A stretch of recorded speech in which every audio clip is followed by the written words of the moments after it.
Hi hello ನಮಸ್ಕಾರ, welcome back to my YouTube channel.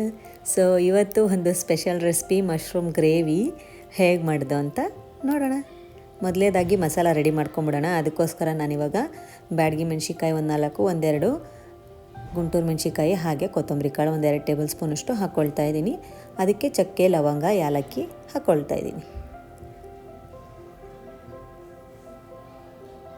ಹಾಗೆ ಇದಕ್ಕೆ ನಾವಿವಾಗ ಕೊತ್ತಂಬರಿ ಸೊಪ್ಪು ಕೂಡ ಹಾಕ್ಕೊಳ್ತಾ ಇದ್ದೀನಿ.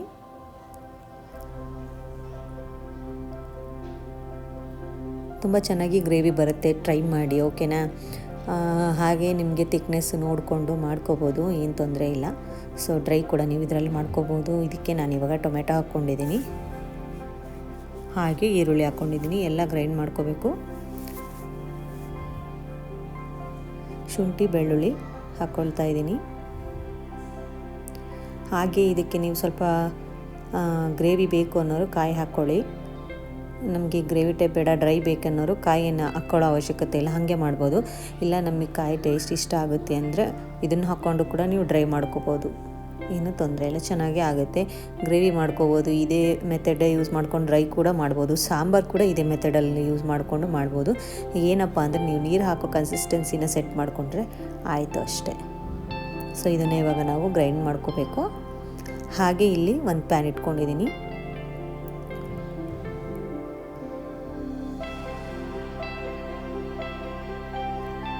ಪ್ಯಾನ್ಗೆ ಎಣ್ಣೆ ಹಾಕ್ಕೋಬೇಕು. ಸೊ ಹೊಸಬರಾಗಿದ್ದರೆ ನನ್ನ ಚಾನಲ್ನ ಸಬ್ಸ್ಕ್ರೈಬ್ ಮಾಡಿ ನೋಡಿ. ಈ ವಿಡಿಯೋಗಳು ಇಷ್ಟ ಆಗ್ತಾಯಿದ್ರೆ ವಿಡಿಯೋ ಲೈಕ್ ಕೊಡೋದು ಕೂಡ ಮರಿಬೇಡಿ. ಹಾಗೆ ಟ್ರೈ ಮಾಡಿ ಹೇಗಿತ್ತು ಅಂತ ಕಮೆಂಟ್ ಮಾಡಿ ತಿಳಿಸೋದು ಕೂಡ ಮರಿಬೇಡಿ, ಓಕೆನಾ. ನನ್ನ ಚಾನಲಲ್ಲಿ ಇನ್ನೂ ಬೇರೆ ರೆಸಿಪೀಸ್ ಇದೆ, ನೋಡಿ ಟ್ರೈ ಮಾಡಿ. ಇಷ್ಟ ಆದರೆ ನನಗೆ ಕಮೆಂಟ್ ಮಾಡಿ, ಖಂಡಿತವಾಗ್ಲೂ ನೀವು ತಿಳಿಸಲೇಬೇಕು, ಓಕೆನಾ. ಸೊ ಈಗ ಸ್ವಲ್ಪ ಎಣ್ಣೆ ಕಾಯಲಿಕ್ಕೆ ಬಿಟ್ಟಿದ್ದೀನಿ. ಈಗ ನೀವು ನೋಡ್ತಿರ್ಬೋದು ಮಶ್ರೂಮ್ ತೊಳೆದು ನಾನು ಹೆಚ್ಚಿಟ್ಕೊಂಡಿದ್ದೀನಿ, ಅದನ್ನು ನಾನು ಇವಾಗ ಹಾಕ್ಕೊಳ್ತಾ ಇದ್ದೀನಿ.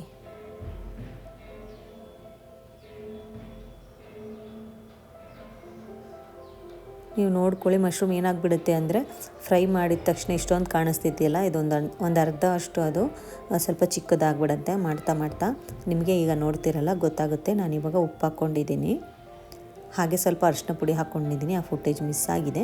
ಸೊ ಎಲ್ಲ ನೀಟಾಗಿ ಮಿಕ್ಸ್ ಮಾಡ್ಕೊಳ್ಳಿ. ಅರಿಶಿನ ಪುಡಿ, ಉಪ್ಪು ಹಾಕ್ಕೊಂಡು ಈ ಥರ ಸ್ವಲ್ಪ ನೀರು ಬಿಟ್ಕೊಂಡಿರುತ್ತೆ. ನೀರು ಸ್ವಲ್ಪ ಕಡಿಮೆ ಆಗುತ್ತೆ ನೋಡಿ. ಇವಾಗ ನೀವು ನೋಡ್ತಾ ಇರ್ಬೋದು ನೀರು ಸ್ವಲ್ಪ ಕಡಿಮೆ ಆಗಿದೆ. ನಾವೇನು ಆವಾಗಲೇ ತೋರಿಸಿದ್ವಲ್ಲ, ಅದು ಪೇಸ್ಟ್ ಮಾಡ್ಕೊಂಡಿದ್ದೀನಿ, ಅದನ್ನು ನಾವೀಗ ಇದಕ್ಕೆ ಹಾಕ್ಕೋಬೇಕು. ಈ ಥರ ನೀರು ಸ್ವಲ್ಪ ಕಡಿಮೆಯಾಗಿ ಬರೀ ಎಣ್ಣೆ ಉಳ್ಕೊಂಡಿದೆ, ನೀವು ನೋಡ್ತಿರ್ಬೋದು. ಈ ಟೈಮಲ್ಲಿ ನಾವು ಮಸಾಲಾನ ಹಾಕ್ಕೋಬೇಕು.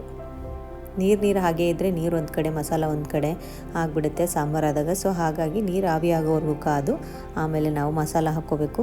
ಈ ಟೈಮಲ್ಲೇ ನೀವು ನೋಡಿಕೊಂಡು ಕನ್ಸಿಸ್ಟೆನ್ಸಿ ತಕ್ಕ ಹಾಗೆ ನೀವು ನೀರನ್ನು ಹಾಕ್ಕೋಬೇಕಾಗುತ್ತೆ. ಸಾಂಬಾರು ಬೇಕಾದವರು ನೀರು ಜಾಸ್ತಿ ಹಾಕ್ಕೊಳ್ಳಿ, ಗ್ರೇವಿ ಬೇಕಾದವರು ಮೀಡಿಯಮಾಗಿ ಹಾಕ್ಕೊಳ್ಳಿ, ಅಥವಾ ಡ್ರೈ ಬೇಕಾದವರು ನೀರೇನು ಹಾಕ್ಕೊಳ್ಳೋ ಅವಶ್ಯಕತೆ ಇಲ್ಲ. ಮಸಾಲ ಕೂಡ ಇಷ್ಟೊಂದು ಹಾಕಬೇಡಿ, ಸ್ವಲ್ಪ ಹಾಕಿ ಡ್ರೈ ಬೇಕಾದವರು. ಇಲ್ಲಾಂದರೆ ಮಶ್ರೂಮ್ಗಿಂತ ಹೆಚ್ಚಿಗೆ ಮಸಾಲ ಅನ್ಸೋಕ್ಕೆ ಸ್ಟಾರ್ಟ್ ಆಗುತ್ತೆ. ಸೊ ಹಾಗಾಗಿ ಇದೆಲ್ಲ ನೀಟಾಗಿ ಮಿಕ್ಸ್ ಮಾಡ್ಕೊಳ್ಳಿ. ನಾನಿಲ್ಲಿ ಗ್ರೇವಿ ಮಾಡ್ತಿರೋದ್ರಿಂದ ಇದಕ್ಕೆ ನಾನು ಸ್ವಲ್ಪ ನೀರನ್ನ ಸೇರಿಸ್ಕೊಳ್ತೀನಿ. ಮಿಕ್ಸಿ ಜಾರಲ್ಲಿ ಏನು ಸ್ಟಾಕ್ ಇರುತ್ತೆ ಅದನ್ನು ನೀರಿಂದ ನೀಟಾಗಿ ತೊಳ್ಕೊಂಡು ಅದನ್ನು ಹಾಕ್ಕೊಂಡಿದ್ದೀನಿ.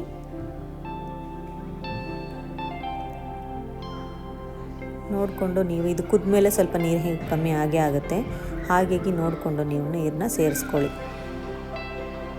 ಈ ಥರ ಎಲ್ಲ ನೀಟಾಗಿ ಮಿಕ್ಸ್ ಮಾಡ್ಕೊಳ್ಳಿ. ಈ ಟೈಮಲ್ಲಿ ನೀವೇನಾದರೂ ಉಪ್ಪು ಬೇಕು, ಖಾರ ಬೇಕು ಅಂದರೆ ಬೇಕಾದರೆ ನೀವು ಈ ಟೈಮಲ್ಲಿ ಹಾಕ್ಕೋಬೋದು. ನಾನು ಉಪ್ಪು ಕಡಿಮೆ ಆಗಿದೆ, ಉಪ್ಪು ಹಾಕ್ಕೊಳ್ತಾ ಇದ್ದೀನಿ. ಇನ್ನೂ ತುಂಬ ಒಳ್ಳೆಯ ರೆಸಿಪೀಸ್ ನನ್ನ ಚಾನಲಲ್ಲಿ ಬರ್ತಾ ಇರುತ್ತೆ. ನೀವು ಮಿಸ್ ಮಾಡದೆ ಚಾನಲ್ನ ಸಬ್ಸ್ಕ್ರೈಬ್ ಮಾಡೋದನ್ನ ಮರಿಬೇಡಿ. ನಿಮ್ಗೆ ಯಾವುದಾದ್ರೂ ಇಷ್ಟ ಇರೋ ರೆಸಿಪಿ ಬೇಕು ಅನಿಸಿದ್ರೆ ದಯವಿಟ್ಟು ಕಮೆಂಟ್ ಮಾಡಿ, ಅದನ್ನು ಕೂಡ ನಾನು ಮಾಡಿ ತೋರಿಸ್ಲಿಕ್ಕೆ ನನ್ನ ಚಾನಲಲ್ಲಿ ಟ್ರೈ ಮಾಡ್ತೀನಿ, ಓಕೆನಾ. ನೋಡ್ತಾ ಇರ್ಬೋದು ಆಲ್ರೆಡಿ ಇದು ಕುದಿ ಬಂದಿದೆ. ಸೊ ಇದು ರೆಡಿಯಾಗಿದೆ. ನನಗೆ ಈ ಕನ್ಸಿಸ್ಟೆನ್ಸಿನೇ ಸಾಕು ಅಂತ ಇಲ್ಲಿಗೆ ಸಾಕು ಮಾಡ್ತಾಯಿದ್ದೀನಿ. ಸೊ ಇಷ್ಟ ಆಗಿರುತ್ತೆ ನಿಮಗೆ ಈ ವಿಡಿಯೋ ಅಂತ ಅಂದ್ಕೊಳ್ತೀನಿ. Thanks for watching. ಹೀಗೆ ಸಪೋರ್ಟ್ ಮಾಡ್ತಾಯಿರಿ, ಹಾಗೆ ಸಬ್ಸ್ಕ್ರೈಬ್ ಮಾಡೋದು ಕೂಡ ಮರಿಬೇಡಿ, ಓಕೆನಾ. ಸಿಗ್ತೀನಿ ನಾನು ಇನ್ನೊಂದು ವಿಡಿಯೋದಲ್ಲಿ. ಅಲ್ಲಿವರೆಗೂ ಬಾಯ್.